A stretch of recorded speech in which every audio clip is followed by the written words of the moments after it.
కుర్వంగి సందరయ్య గృహానికి వచ్చామండి. ఇంతవరకు 1వ తారీఖు నుంచి ఈ యొక్క 3వ తారీఖు వరకు దాతలు ఏవైతే మాకు సహాయం చేశారో ఆ డబ్బు నేరుగా ఆ కుటుంబానికి వాళ్ళ భార్యకి మేము అందజేసే ప్రయత్నం చేస్తున్నామండి.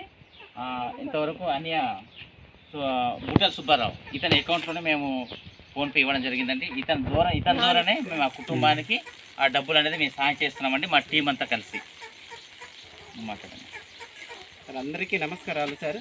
ఈ 2 రోజులు అన్ని గ్రూపుల్లో వైరల్ అవుతున్న ఫొటోస్ ద్వారా కొందరు దాతలు అంటే ఆయనకి పేషెంట్కు అకౌంట్ లేని కారణంగా నా నెంబర్ ఇచ్చాను. నా పేరు సుబ్బారావు అండి. ఇది కొంత డబ్బు ఈరోజు పేషెంట్కు అందజేస్తున్నామండి.